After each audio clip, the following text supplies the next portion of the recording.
Hello and a very warm welcome to all of you. This is Game On and I'm your host Meha Bharadwaj. Tonight on the show, whose fault is it that Afghanistan and New Zealand cricket teams are sitting in their hotels twiddling their thumbs as day 3 of the one-off test between the two teams scheduled to take place at the Greater Noida Stadium has been washed out yet again.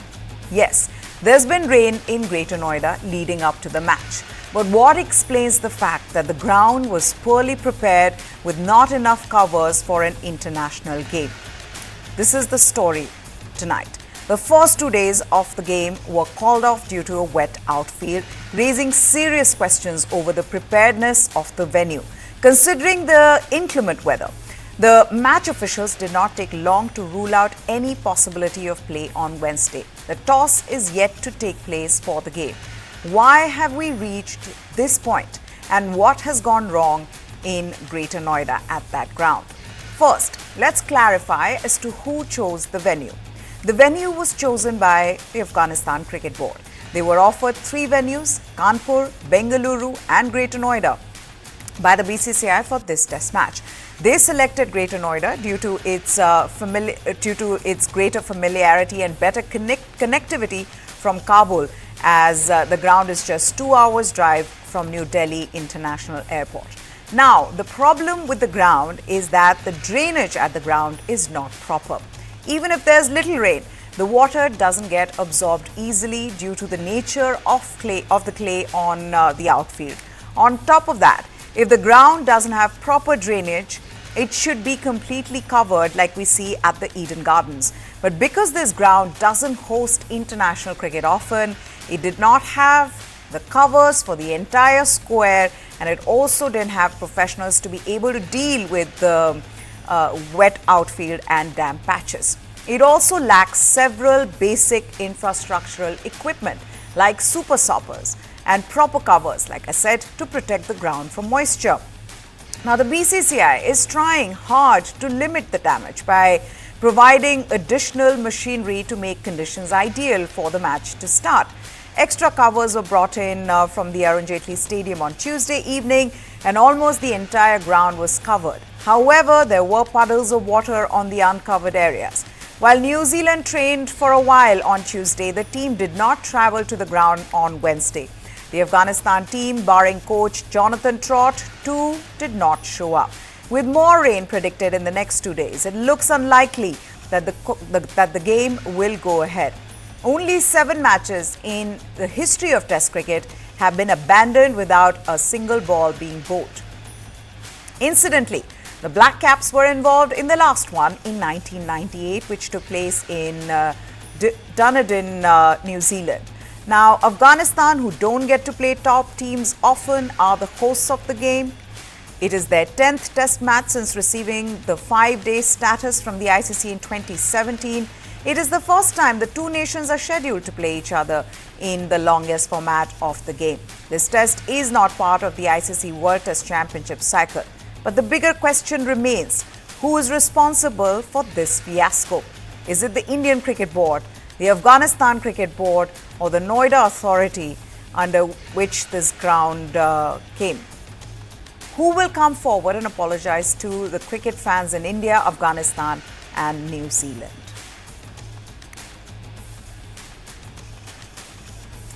We'll move on to hockey. Young striker Rajkumar Pal, he struck a hat-trick as title holders India sealed a semi-final in the Asian Champions Trophy after thrashing Malaysia 8-1 for their 3rd consecutive win in the Chinese province of Hulun Buir, which was played today.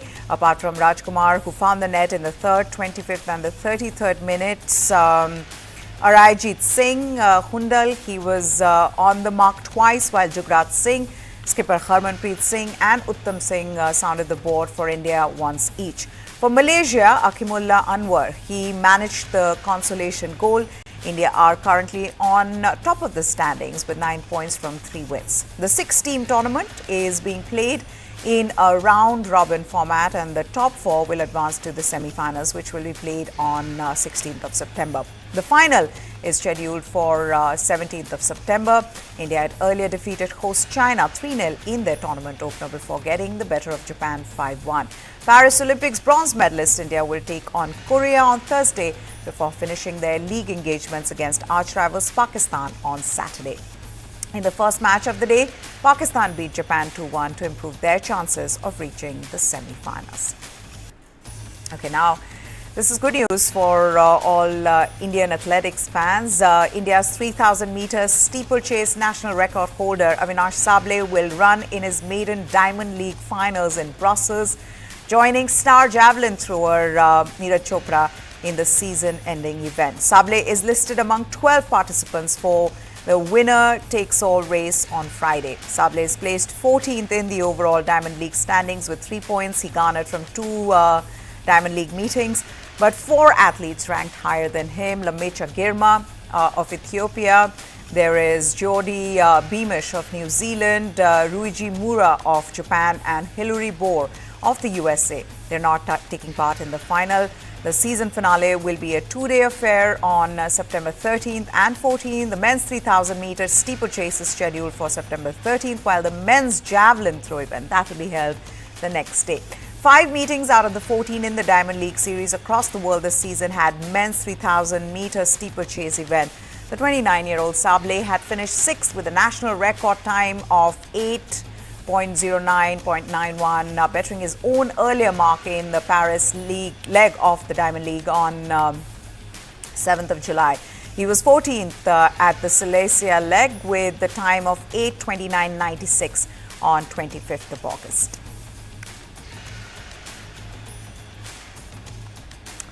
This is shocking news coming from the Australian Olympic hockey team. Their hockey player, Tom Craig, he's been banned for 12 months with 6 months suspended after he was arrested in Paris for buying cocaine during the games. Governing body Hockey Australia said Craig's ban started on Monday, and which is September the 9th, and followed an investigation by its integrity unit into his arrest last month. He said in a statement, 6 months, in fact, Hockey Australia said in a statement, 6 months of the suspension will be served fully, with the remaining 6 months fully suspended contingent upon meeting conduct and behavioral requirements. Additionally, Craig is required to complete mandatory training and education programs. Though banned from the competition, HA said Craig would remain eligible for selection for the 2025 national squad, which is expected to be announced at the end of the year. Craig apologized to his family and teammates after being released from police custody in Paris with a warning and promptly moved out of the athletes' village. The 29-year-old has played over 100 games for Australia and was a member of the team that won the men's silver at the Tokyo Olympics. I'd firstly like to apologise for what has occurred over the past 24 hours. I made a terrible mistake, and I take full responsibility for my actions. My actions are my own and by no way reflect the values of my family, my teammates, my friends, my sport, and the Australian Olympic team. I've embarrassed you all. I'm truly sorry. Harry Kane marked his 100th game for England with 2 goals and celebrated with his family in a 2-0 win over Finland in the UEFA Nations League on Tuesday. Presented with a golden cap before kickoff and playing in golden boots at Wembley Stadium, the England captain was swarmed by his teammates after scoring his first goal in true Harry Kane style. He beat a Finnish defender before unleashing a powerful shot which was still rising as it clipped the underside of the crossbar. The Bayern Munich star's second goal came with an assist from one of England's new faces, as Noni Madueke. He played the pass for Kane to hit a shot that took a slight deflection. Not that it mattered to the crowd, which gave Kane a standing ovation when he was substitute off soon after. It was the second straight 2-0 win for the interim England manager Lee Carsley, who took over on a temporary basis after Gareth Southgate stepped down following England's loss to Spain in the Euro 2024 final. Castle could not remain in the position for a while longer, or in fact could remain in the position for a while longer if the search for Southgate's permanent successor extends beyond the next international break in October. England is playing in the second tier of the Nations League and is level on 6 points at the top of its group with Greece, which beat Ireland 2-0. Now we move on to US football team. Former Chelsea manager Mauricio Pochettino. He's been named the new coach of the United States men's team. The announcement was made yesterday by the US Soccer, which is the official governing body for football in the USA. He will succeed Greg Berhalter as the US men's national team coach, 21 months before the Americans host the 2026 World Cup. 52-year-old Argentine Pochettino became the 10th US coach in 14 years and its first foreign-born leader since Jurgen Klinsmann, who managed the US national team from 2011 to 2016. The Argentine, who parted ways with Premier League side Chelsea in May after one season is in charge, will take the reins of the US national football team ahead of the 2026 World Cup, which will be co-hosted by Mexico, Canada and the United States.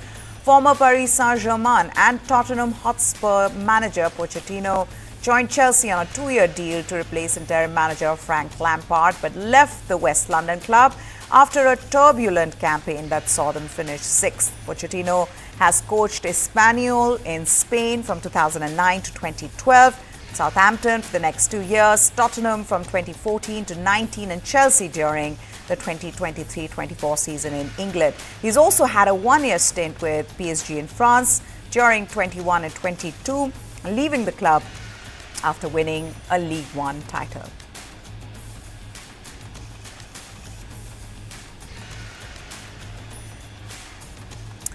Iran earned a 1-0 win against the United Arab Emirates in the third round of the Asian World Cup qualifying on Tuesday. Mehdi Ghayadi, who currently plays in his club football in the UAE with Kalba on loan from Shabab Al Ahli, scored the game's only goal in the first half stoppage time. Ghayadi, he blocked a clearance from defender Khalid Ibrahim in the Emirates box before finding the near post with a shot 2 touches later. The result puts Iran second in Group A, equal with Uzbekistan, who also boast a perfect 2 wins from 2, but behind on goals scored. Paolo Bento, his UAE team, meanwhile, sits third on 3 points, having beaten 2-time reigning Asian winners Qatar in their group opener.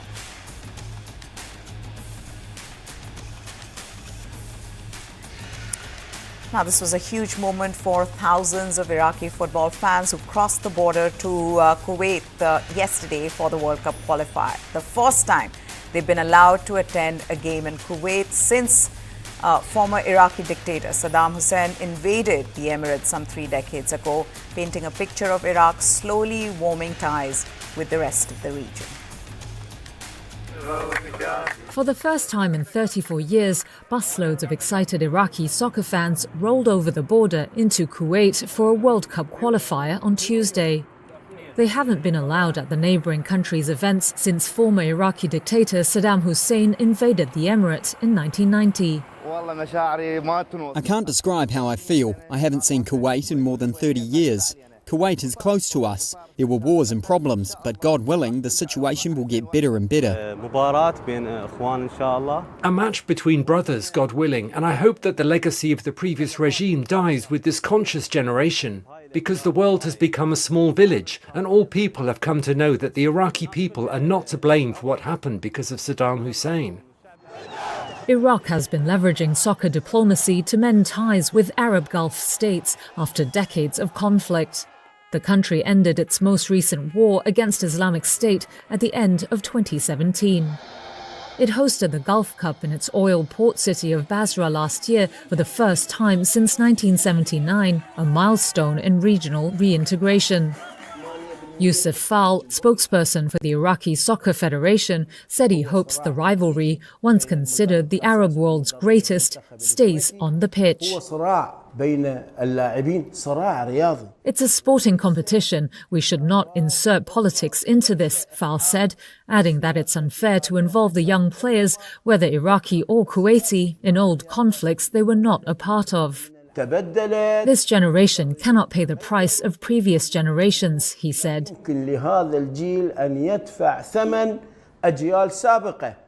Saddam invaded and briefly annexed Kuwait in August 1990 before being ousted by a US-led coalition in the Gulf War. Iraq was then placed under severe sanctions and required to pay over $52 billion in war reparations, completed in 2022. Early on, there were tensions over whether Kuwait would allow Iraqi fans to attend the event. But it was later confirmed that 5,000 supporters could join with specific passport and vehicle requirements. Despite improving relations since Saddam's 2003 ouster, challenges remain, such as issues over maritime borders. A day after curtain came on the Paralympic Games in Paris, workers returned to the venues to dismantle the temporary city centre structures which hosted the summer sport in the French capital.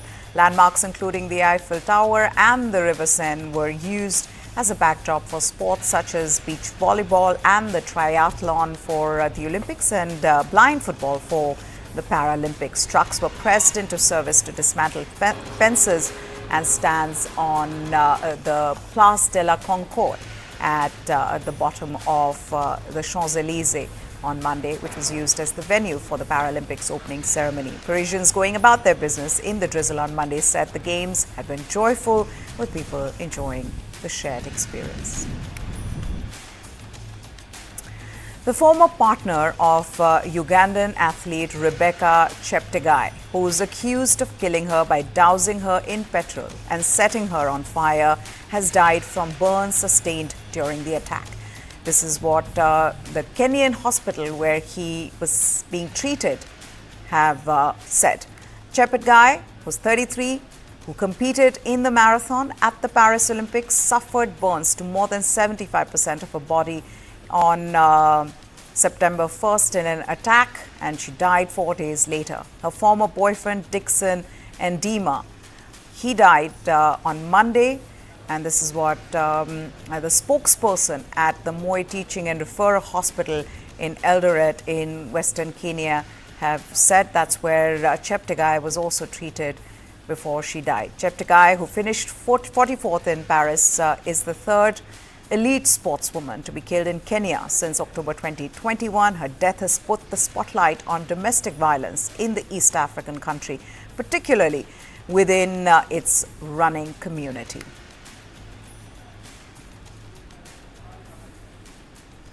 And athletes training in Kenya's Iten on Tuesday reacted to the death of the alleged killer of Ugandan Olympic marathon runner Rebecca Cheptegei, saying that most people are happy and that justice had been done. At this training ground in Kenya's Iten, there was a sense of relief on Tuesday. Athletes here have learned that the man accused of fatally setting fire to Ugandan marathon runner Rebecca Cheptegei had died from injuries he sustained in the attack. I think most of the people are happy now that the gentleman has passed away. Cheptegei, who competed at the Paris Olympics, had a house in Kenya where she stayed while training in the country. She died on September 5th at a hospital in the Kenyan city Eldoret, 4 days after the alleged attack. Her former boyfriend, Dixon Ndiema Marangach, was accused of dousing the 33-year-old in petrol and setting her on fire. On Tuesday, the hospital said he had succumbed to his injuries on Monday evening. For the death of the perpetrator, I can say, for Mildred Cherop, justice has been done. Why is that? Perhaps if he could have been alive and taken to court, perhaps the victim would not have gotten justice. Perhaps he would have raised money and get out of police cells and eventually out of jail. And at the end of it all, the victim would not have get justice. The incident has drawn focus to the issue of domestic violence in Kenya, where, according to government data, nearly 34% of girls and women aged 15 to 49 have suffered physical violence. Cheptegei was the third elite sportswoman killed in the country since October 2021. Rights groups say female athletes in Kenya, where many international runners train in the high-altitude highlands, are at high risk of exploitation and violence at the hands of men drawn to their prize money. Athlete and gender-based violence activist Viola Cheptu, she warned on Tuesday that the recent success of Kenyan women at the Olympics could attract unwanted attention and potentially lead to violence following last week's murder of Rebecca Cheptegei. Listen in. There's a possibility of young girls being scared away by what has happened to Agnes and Rebecca, and they will feel that, okay, if I perform on that level, maybe my life is going to be cut short, because it now feels like it's something that is contagious. Why? It's because it hasn't been addressed. Nobody understands why Rebecca lost her life, why Agnes lost her life. It feels like a mystery, but it is among us. We understand that people are just lazy. They want to benefit, and when you don't want to give them your money, then that's the consequence. And it's really sad that young girls are watching and thinking, I could be a victim if I become an Olympian or if I become a world record holder. Well, that's a wrap then on Game On. But what's coming up next is something you cannot miss. Catch the exclusive interview with Manipur MP Bimol Akoijam on the prevailing situation of unrest in Manipur, particularly in Imphal. He categorically emphasizes that Manipur is much more important than Ukraine at this point in time. The exclusive is coming up your way at 7 p.m. So you've got to watch that. For now, here's a snippet. Goodbye. Hum rifle speak something. Police speak something. Sometimes they confront the images. The classic is that interview in your channel. He said about you see that the September 1 incident, he said something and Manipur police said something. When you hear this voice from the Major is that no, take away all the central forces, let us handle it. Remember that this is a state with long historical experiences of defending themselves. And I am for a united Manipur. I have said this many times, and if you keep on abusing my own community, don't expect me to keep quiet.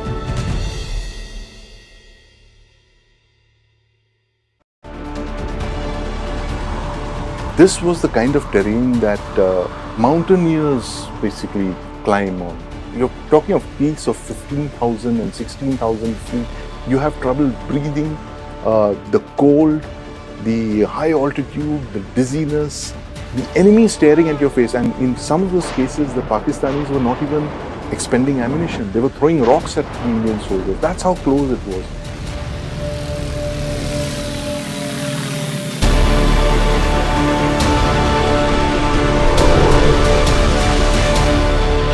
This and more. Streaming on News 9 Plus. Subscribe and get free vouchers. This is News 9 Live, India's only digital exclusive live stream. For the early adopters, bringing you the news 24/7. For the smart audiences on the smartest TVs. News 9 Live. Stream now on your smart TVs. Cooking is an act of love. The first act of love we receive from our mothers in the families. Modern Indian food is all about contemporary and innovative approach to traditional Indian cooking. Representation it's also important, no? I want to wear this white coat every day and then be a chef. There are stories. If the name of whiskey is Indri, then there is a whole story behind that. Cooking food is like a therapy, and eating one is like a pleasure I can give it to myself. With Lounge Nights, I'm on a journey to celebrate and recognize the best food and nightlife establishments in various cities across India.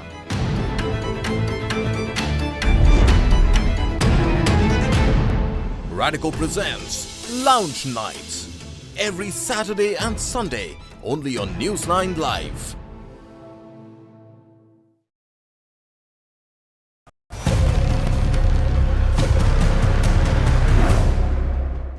The Swachh Bharat mission has saved about 70,000 infant lives annually since it was launched in 2014. That's 7 lakh lives saved in a decade, thanks to the 10.9 crore subsidized toilets constructed under the Swachh Bharat mission. This is according to a new paper by Suman Chakrabarti and Soira Gune from the International Food Policy Research Institute and 3 other US-based researchers that explores the association between large-scale investments in sanitation and infant mortality in India. How did Swachh Bharat mission save 7 lakh infant lives? News 9 Plus decodes. Globally, 54 lakh children die before they turn 5. Almost 11 lakhs of these under 5 deaths happen in India. Open defecation and the associated diseases are among the major factors putting infant health at risk. According to a quasi-experimental study published on nature.com, the post-Swachh Bharat mission period in India saw accelerated reductions in infant and child mortality compared to the pre-Swachh Bharat years. What were the study's observations? Data from 35 states and 640 districts from 2011 to 2020 was analyzed. In 2020, over 60% of households in most districts had toilet access.